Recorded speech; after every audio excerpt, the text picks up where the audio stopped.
Hello everyone, my name is Anjali Sharma, a student of BSc Nursing first year at College of Nursing GSVM Kanpur.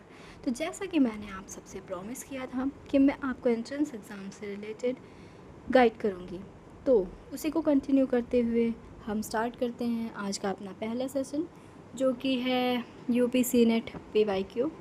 देखिए, किसी भी exam को crack करने के लिए, चाहे वो छोटा एग्ज़ाम हो या बड़ा एग्ज़ाम हो, PYQ मेजर रोल प्ले करता है। हम कह सकते हैं कि PYQ is the initial step to start preparing exam.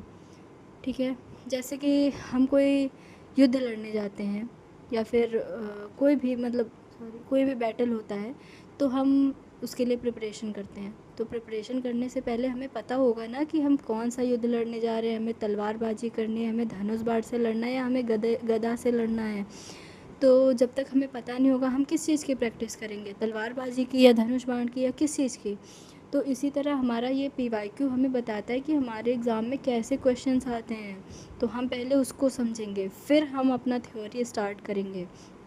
तो मैं आपको 1 बाय 1 सारे सब्जेक्ट के PYQs डाल दूँगी। आप प्लीज़ कोई भी क्लास स्टार्ट करने से पहले PYQ ज़रूर देख लें, समझ लें एग्ज़ाम का पैटर्न क्या है, एंड देन आप स्टार्ट करें। तो PYQ के क्वेश्चन से ज़्यादा इम्पॉर्टेंट उसका ऑप्शन होता है। आप ऑप्शन देखें और समझें कि ये ऑप्शन क्यों नहीं है, या फिर ऑप्शन कैसे बना रहा है एग्ज़ामिनर, कंफ्यूजिंग दे रहा है, रिलेटेड दे रहा है, या फिर काफ़ी डिफरेंट दे रहा है। इन सारी चीज़ों पर आप ध्यान दें, तभी आप समझ पाएंगे कि एग्ज़ाम का लेवल क्या है, एग्ज़ाम कैसे आता है। तभी आप किसी एग्ज़ाम को अच्छे से क्रैक कर पाएंगे। तो आइए हम स्टार्ट करते हैं। सॉरी, बातें ज़्यादा हो गई। हमारा पहला क्वेश्चन है, which one is not a component of reproductive health. ये सारे क्वेश्चन आए हुए हैं, बहुत ही इम्पॉर्टेंट हैं, तो प्लीज़ आप इनको सीरियसली लीजिएगा। तो हमारा पहला क्वेश्चन है, which one is not a component of reproductive health. इनमें से कौन सा रिप्रोडक्टिव हेल्थ के लिए कॉम्पोनेंट नहीं है? Mental health counselling, family planning, safe conception, vaccination for infection. तो जैसा कि आप समझ सकते हैं, फैमिली प्लानिंग ज़रूरी होती है रिप्रोडक्टिव हेल्थ के लिए। सेफ़ कंसेप्शन भी बहुत इम्पॉर्टेंट होता है sorry. And vaccination for infection, मतलब आने वाले बच्चे को कोई इन्फेक्शन ना हो, इसके लिए वैक्सीनेशन भी बहुत इम्पॉर्टेंट होता है। तो इसमें हमारा ऑप्शन फर्स्ट हो जाएगा, मेंटल हेल्थ काउंसलिंग। उसके बाद हम डिस्कस करते हैं अपना second, sorry for the inconvenience. तो नाउ हम डिस्कस करते हैं अपना सेकंड क्वेश्चन, जो कि है विच डेफिशिएंसी कॉज मॉल न्यूट्रिशन। माल न्यूट्रिशन मतलब होता है कुपोषण।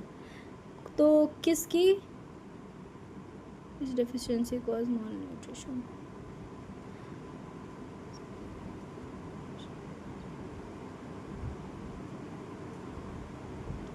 तो इसमें से हम ऑप्शन देख लें तो ट्यूबरक्लोसिस है, थायराइड है, डायबिटीज़ है और क्वाशियोरकर है। थोड़ा ये क्वेश्चन में मुझे मिस्टेक लग रहा है।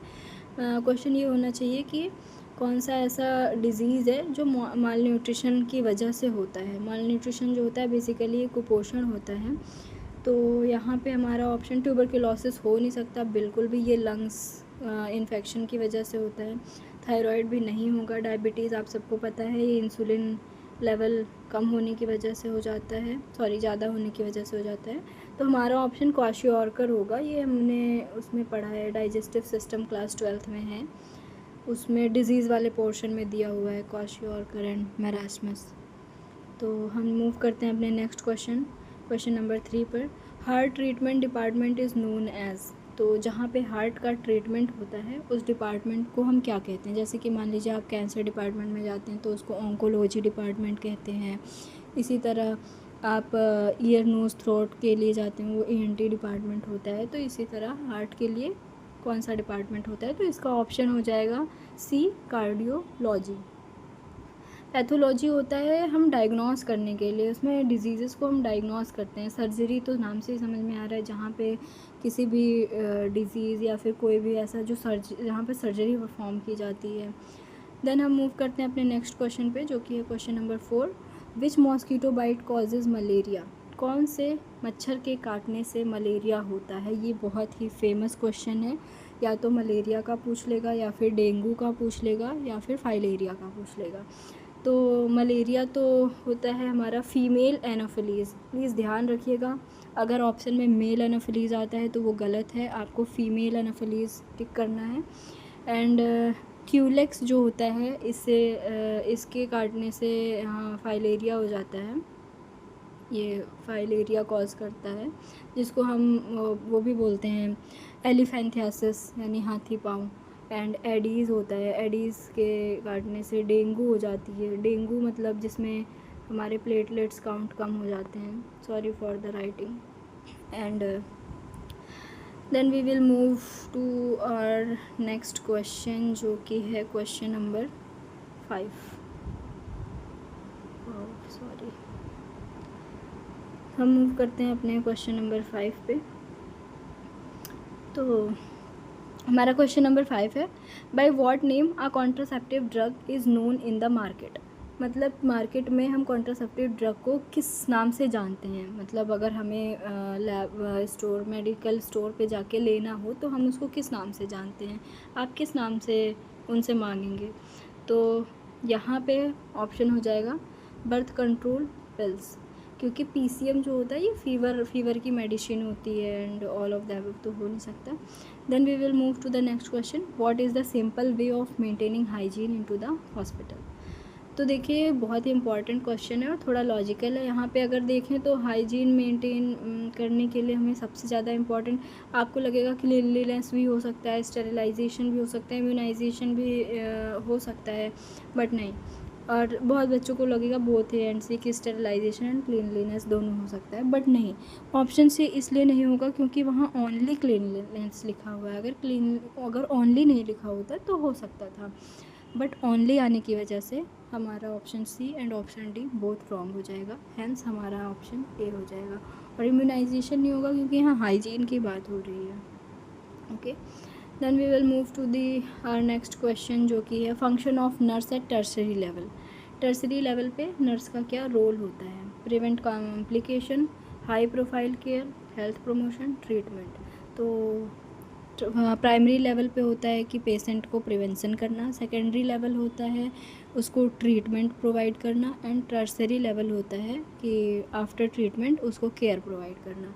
तो यहाँ पर हो जाएगा हमारा हाई प्रोफाइल केयर, हमारा ट्रीटमेंट सेकेंडरी में आ जाएगा, और प्रिवेंट कॉम्प्लिकेशन या हेल्थ प्रमोशन ये सब हमारा प्राइमरी में आ जाएगा। So now we will move to our next question, जो कि है क्वेश्चन नंबर 8। देखिए 20 क्वेश्चन आते हैं एग्ज़ाम में, मैंने 20 के 20 क्वेश्चन लिए हैं, जबकि सीनेट जो होता है ये ABVMU करवाती है, ABVMU कभी भी क्वेश्चन पेपर लीक नहीं करती है। तो ये बहुत ही इंपॉर्टेंट क्वेश्चन है, आपको एज़ इट इज़ क्वेश्चन नहीं मिलेंगे। इनफैक्ट मेरे ऑप्शंस भी एज़ इट इज़ नहीं है, थोड़ा मतलब जो मेन ऑप्शन है वो तो मैंने करेक्ट लिया है, थोड़ा बहुत इधर उधर से मैंने खुद से ऐड किया है। तो आइए हम मूव करते हैं अपने नेक्स्ट सेक्शन पे, that is what immunity is obtained after any infection और वैक्सीनेशन। यानी इन्फेक्शन या वैक्सीनेशन के बाद हमें कौन सी इम्यूनिटी मिलती है। तो हमने पढ़ा होगा हेल्थ एंड डिजीज़ वाला चैप्टर उसमें होता है, उसमें हमने पढ़ा है बहुत अच्छे से एक्टिव इम्यूनिटी क्या होती है, पैसिव इम्यूनिटी क्या होती है।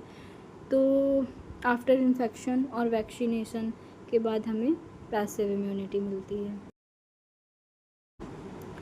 इसका ऑप्शन हो जाएगा passive immunity. Tuberculosis mainly affect which of the following organ.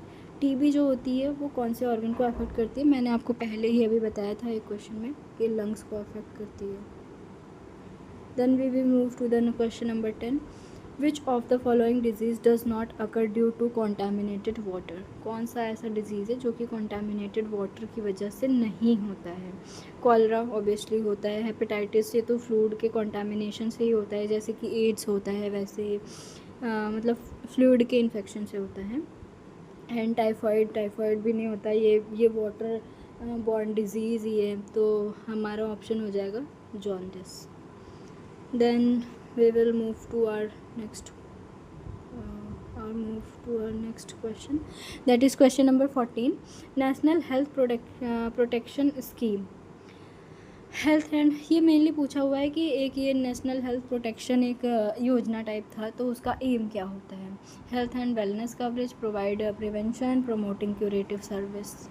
तो इसका आंसर हो जाएगा हेल्थ एंड वेलनेस कवरेज। ये सब आपको थोड़ा एम वगैरह जितने भी ये योजनाएं चलाई जाती हैं उनके एम बहुत इंपॉर्टेंट होते हैं, पूछे जाते हैं। तो मैं आपको अलग से इनका पूरा एम ऐसे लिस्ट आउट करके दे दूँगी, प्रोवाइड कर दूँगी।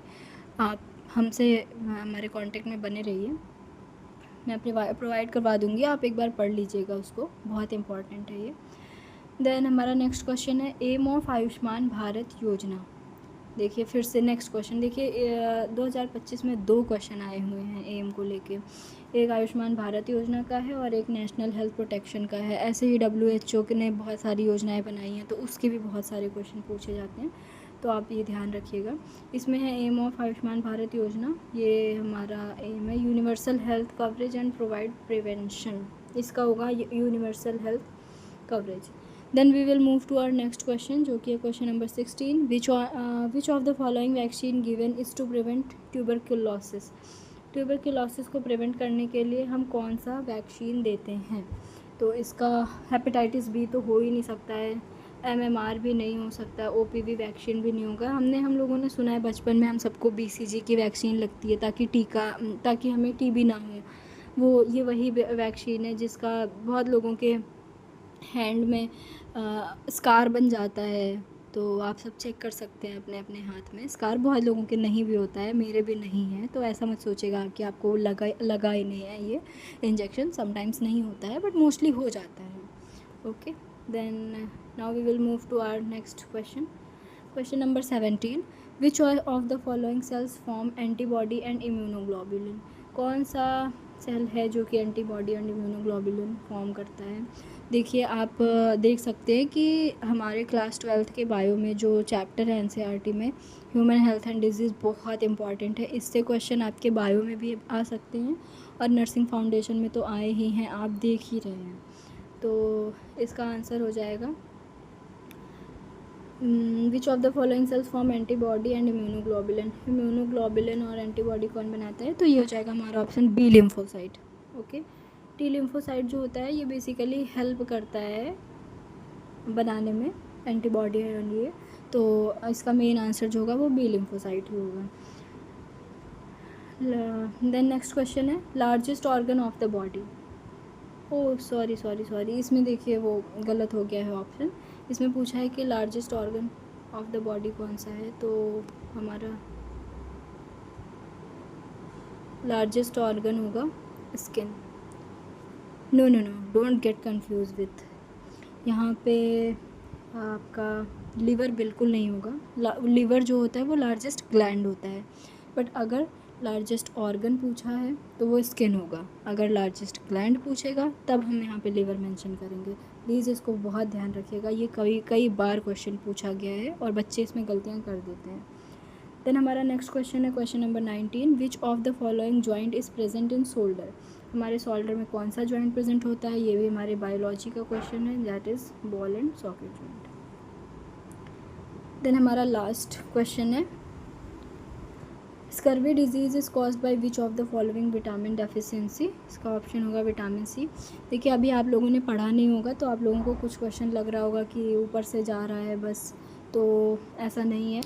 मैं आप सबको पूरा गाइड करूँगी, मैं एक मतलब टॉपिक वाइज सब कुछ आपको दे दूँगी कि कौन से विटामिन की वजह से कौन से विटामिन की डेफिशिएंसी की वजह से कौन सी प्रॉब्लम होती है, कौन से डिजीज़ हो सकते हैं, हर एक चीज़ मैं आपको प्रोवाइड करा दूँगी। और सारे ऑर्गेनाइजेशन ये सब जो भी है, एम वगैरह, NGO वगैरह, इन सब चीज़ें, मतलब मैं पूरा टॉपिक वाइज आपको पूरा सब कुछ प्रोवाइड करवाऊँगी। आप बने रहिए। हमारा नेक्स्ट मैं लेके आऊँगी PYQ। अभी मैं PYQ आप सबको करवा दूँगी क्योंकि मैंने बताया स्टार्टिंग में PYQ की बहुत इंपॉर्टेंस है, तो हम ऐसे डिस्कस करेंगे। फिज़िक्स, केमिस्ट्री, बायोलॉजी की भी हम PYQ डिस्कस कर लेंगे। 20-20 क्वेश्चन है, मैं आपको वीडियोज़ बना के सेंड कर दूँगी, आप प्लीज़ देख लीजिएगा। ओके।